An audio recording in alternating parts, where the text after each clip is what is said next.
मैं दीपक कुमार झा आप सभी का फिर से स्वागत करता हूं मेरे YouTube चैनल संस्कृत जगत में। तो आज मैं उपस्थित हुआ हूं आप सभी के बीच एक नए टॉपिक के साथ जिसका नाम है अपठित अवबोधनम। अपठित अवबोधनम जैसा कि नाम से ही लगता है, अपठित न पठित,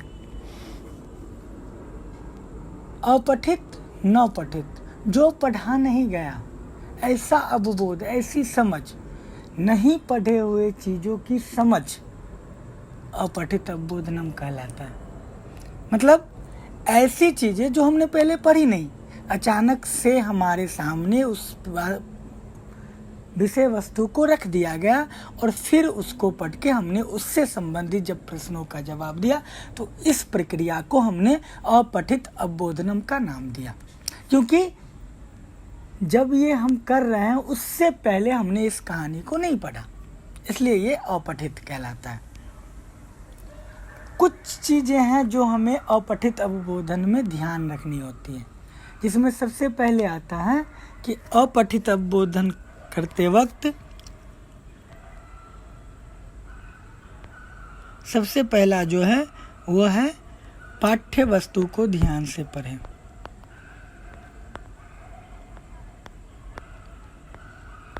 पाठ्य वस्तु को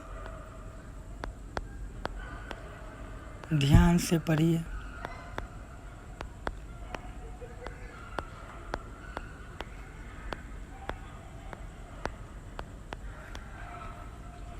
ठीक है।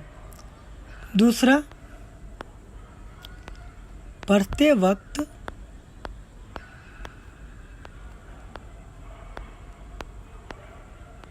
मुख्य वाक्य या फिर शब्दों को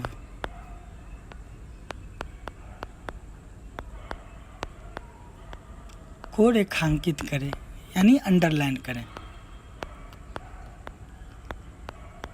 ठीक है। आपको अगर लगता है कि ये लाइन या ये शब्द इम्पोर्टेंट है तो उसको तुरंत पढ़ते वक्त ही अंडरलाइन कर लें। ठीक है।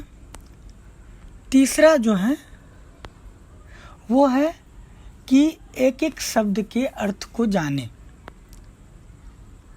अपठित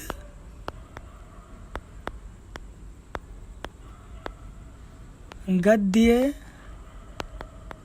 पद्य या नाटक, जो कुछ भी है जो वहाँ पे दिया गया है के अर्थ को अच्छी तरह जाने।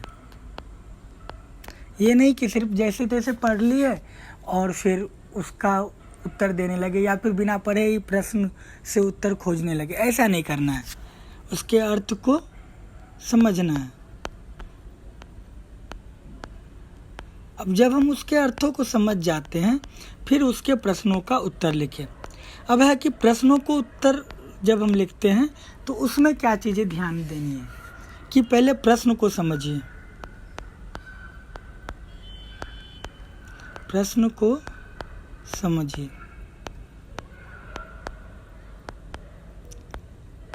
आपको सबसे पहले प्रश्न को समझना होगा कि प्रश्न क्या है, प्रश्न पूछना क्या चाह रहा है। यदि प्रश्न की प्रकृति आप नहीं समझ पाते हैं तो फिर आप उत्तर सही नहीं देंगे, ये कन्फर्म है।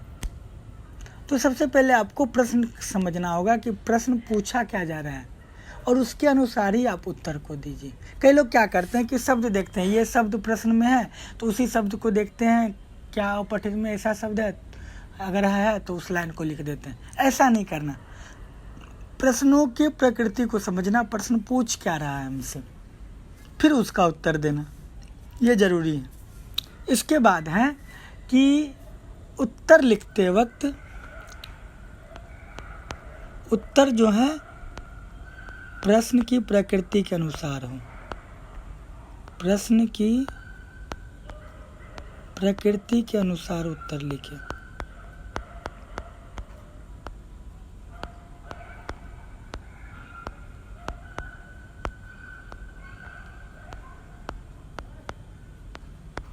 अब कई लोग क्या करते हैं कि जहाँ पे एक पद एना उत्तरत है, यानी कि एक पद में उत्तर लिखना है, उसको क्या करते हैं, एक वाक्य में लिख देते हैं, या फिर जहाँ वाक्य में पूरे वाक्य में उत्तर को लिखना है वहाँ एक पद में लिख देते हैं, एक शब्द में लिख देते हैं। जनरली क्या है, ये एक कला है। एक पद में उत्तर लिखने का मतलब है कि कई बार ऐसा भी होता है कि उत्तर आपको 2 शब्दों में हो, 2 पदों में हो। अब उनको एक पद कैसे करें, एक पद में 2 पदों के उत्तर को एक पद में कैसे लिखें, ये एक कला है, इसलिए इसको समझना ज़रूरी है। अब इसके अकॉर्डिंग हम क्या करते हैं, एक अपठित गद्यांश को पढ़ते हैं और फिर उसके उत्तर को लिखते हैं। है कि प्रकृति मनुष्यस्य उपकारिणी, जैसा कि ये लाइन इम्पोर्टेंट लग रहा है, इसको अंडरलाइन कर लेते हैं। प्रकृति जो है वो मनुष्य के लिए उपकारी है, जैसा कि हम सब जानते हैं। मनुष्य सह तस्या शाश्वतः संबंध, और इसका संबंध जो है हमेशा के लिए है मनुष्यों के साथ। जब तक मनुष्य हैं तब तक प्रकृति से इसका संबंध रहेगा। सा विविध रूपेषु अस्मिन् जगति आत्मानं प्रकटयति। सा अर्थात प्रकृति, प्रकृति जो है वो विविध रूपेषु, विभिन्न रूपेषु, विभिन्न रूपों में, अलग अलग रूपों में, अस्मिन् जगति, इस जगत में, आत्मानं प्रकटयति, खुद को प्रकट करती है। मतलब प्रकृति जो है वो विभिन्न रूप में खुद को प्रकट करती है, खुद को सामने रखती है, कभी पेड़ पौधे के रूप में तो अब एक पद में उत्तर देना है तो एक पद में ही देंगे, यानी कि एक शब्द में। अब मनुष्य सह कस्या शाश्वतः संबंध, मनुष्य के साथ किसका शाश्वत संबंध है, तो यहाँ देखिए ये लाइन जो हमने पहले भी अंडरलाइन किया था।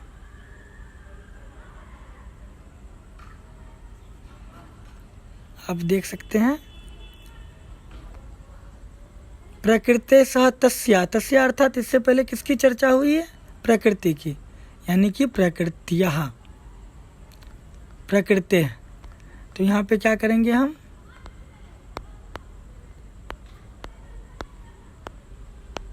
प्रकृति, ऑलरेडी यहाँ लिखा हुआ है प्रकृति का शोभा। अब है कि प्रकृति का शोभा क्या है, यहाँ पूरे वाक्य में उत्तर देना है। तो यहाँ देखिए, सूर्य, यहाँ विविधा औषधयः सकलानि खनिजानि च प्रकृति एवं शोभा। ठीक है, इस लाइन को हमें पूरा लिख देना, विविध औषधियाँ और पूरे खनिज जो हैं वो। अब है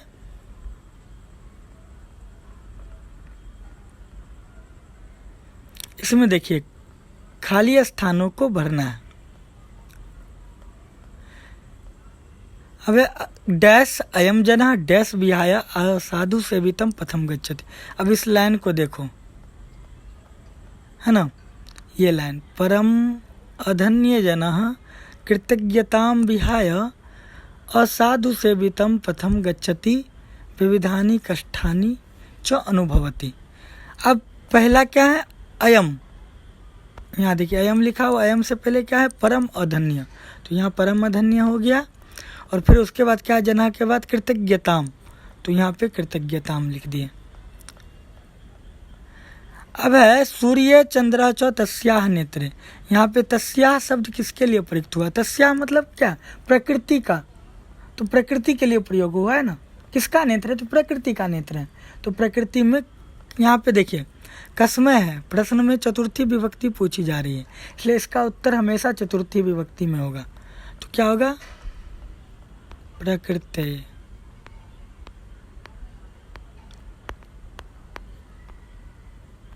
ठीक है, अब है जैसे सर्वेषां उपकारम करोति, अत्र सर्वेषां पदम आश्रित्य प्रश्न निर्माणम कुर्मः। अब है कि सभी का उपकार करती है, यहाँ सर्वेषां शब्द जो है उससे प्रश्न निर्माण, सभी का उपकार करती है। तो किन का उपकार करती है, तो सभी का उपकार करती है। तो सर्वेषां यहाँ क्या है, बहुवचन में देख सकते हैं, षष्ठी विभक्ति बहुवचन, पुल्लिंग का, तो इसका प्रश्न कहाँ बनेगा? षष्ठी विभक्ति बहुवचन में। कह कौ के, कम कौ कान, केन काभ्याम कही, कस्मै काभ्याम केभ्य, कस्मात् काभ्याम केभ्य, कस्य कयोः केसाम। षष्ठी विभक्ति बहुवचन में क्या बनेगा? केसाम। नेक्स्ट है सा अस्मिन् जगति आत्मानं प्रकटयति अत्र स्थूलपदयोः किम विशेष्य पदम। अब यहाँ देखिए अस्मिन् जगति दो शब्द दिए गए हैं, अस्मिन् और जगति। इसमें विशेष्य कौन है? इस जगत में, तो विशेषण इस है और इस किसके लिए प्रयुक्त हुआ है? जगत के लिए। तो जगत में चतुर्थ वो हो जाएगा, जगत यहाँ पे क्या हो जाएगा? विशेष्य पद हो जाएगा, जगती। ठीक है, क्योंकि विशेष्य हमेशा संज्ञा या सर्वनाम ही होता है, ये ध्यान रखना है। अब है कि जगत इदम भासमानम जायते अत्र भासमानम पदम कस्य विशेषणम। अब यहाँ भासमानम किसका विशेषण है? तो जगत इदम, जगत जो है यह भासमानम जायते मतलब प्रकाश से युक्त है, प्रकाशमान है। तो कौन प्रकाशमान है? जगत ना। तो किसके लिए प्रयुक्त हुआ? जगत के लिए। तो जगत में चतुर्थी विभक्ति जगते। कस्य विशेषण, किसका विशेषण है? तो जगत का। तो यहाँ जगत शब्द में चतुर्थी लग जाएगी, तो क्या हो जाएगा? जगते। अब है अस्य गद्यांशस्य शीर्षकम लिखत। अब जो है इस गद्यांश का शीर्षक लिखना है, तो प्रकृति महत्वम लिख सकते हैं, प्रकृति का महत्व, या फिर उपकारिणी प्रकृति, उपकारी प्रकृति भी लिख सकते हैं, या फिर प्रकृति ही भी सीधा लिख सकते हैं। ठीक है। अब इसमें एक चीज हमेशा ध्यान रखना कि पहले प्रश्नों की प्रकृति को समझिए और उसके अनुसार ही अपने उत्तर को लिखिए, तो आपका उत्तर सटीक होगा और अच्छा होगा। क्योंकि इसको जानना इसलिए ज़रूरी है क्योंकि ये कम से कम 10 नंबर का आता है बोर्ड परीक्षा में। अगर ये आपका सही नहीं जाता है तो आपके 10 नंबर इफेक्टेड होंगे। इसलिए इसको अच्छे से समझिए, पढ़िए, फिर इसका जवाब दीजिए। आज के लिए इतना ही। सर्वेभ्यो नमो नमः। सभी को नमस्कार, धन्यवाद। तो कभी नदी नालों के रूप में, तो कभी पर्वत के रूप में, मतलब अलग अलग रूपों में प्रकृति जो है खुद को हमारे सामने रखती है। पशवः पक्षिणः वनस्पतयः च तस्याः एव अंगानि। मतलब पशवः अर्थात पशु, पक्षिणः अर्थात पक्षी, वनस्पतयः और वनस्पति, च तस्याः एव रूपानि। ये पशु पक्षी वनस्पति जितने भी है, वन वगैरह, ये सारे इसी के अंग हैं। किसके? तो प्रकृति के अंग। तस्या अर्थात प्रकृत्या। निराशाः असहायाः जनाः तस्याः एव आश्रयं प्राप्नुवन्ति। निराशा असहायाः जना, निराश असहाय जो लोग हैं, दुखी असहाय, निराशा मतलब जो आशा से रहित है, जिनके पास कोई उम्मीद नहीं है, और जो असहाय है अर्थात जिनकी सहायता करने वाला कोई नहीं है, ऐसे लोग तस्या अर्थात प्रकृत्या, प्रकृति के ही आश्रय को प्राप्त करते हैं, प्रकृति के आश्रय ही प्राप्त करते हैं। सा स्वमनोहरेण सौंदर्येण नीरसम हृदयम अपि सरसम करोति। और प्रकृति में ये खूबी है, सा अर्थात प्रकृति, स्वमनोहरेण अपने मनोहरता से, मतलब उसके मनोहर रूप से, सौंदर्येण सौंदर्य से, यानी कि मनोहर सौंदर्य से। उसका सौंदर्य कैसा है? जो मन को हर ले, ऐसे सौंदर्य से क्या करता है ये? जो नीरस हृदय है, जिसका हृदय में रस नाम का कोई चीज नहीं है, उसको भी सरस कर देती है, रस युक्त कर देती है, रस से सारोबोर कर देती है।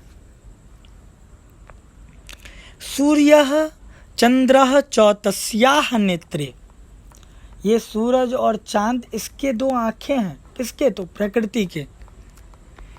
सस्य श्यामला ऐसा भूमि, और इसकी भूमि क्या है? सस्य श्यामला, ये जो अन्न वगैरह है वो। आगे है कि विविधा औषधय सकलानि खनिजानि च प्रकृति एव शोभा, और ये जो खनिज हैं या फिर औषधि वगैरह हैं, ये क्या है? ये प्रकृति की ही तो शोभा है। इससे क्या होता है? प्रकृति की शोभा बढ़ती है। सातु नित्यम एव एतैः साधनैः सर्वेषाम् उपकारं करोति। सा अर्थात प्रकृति नित्यम एव, प्रतिदिन ही, एतैः साधने, इन साधनों के द्वारा, एतैः मतलब इनके द्वारा, साधने मतलब साधनों के द्वारा, तो इन साधनों के द्वारा सर्वेषाम् उपकारं करोति, सभी का उपकार करती है। परम अधन्य अयम जनः कृतज्ञतां विहाय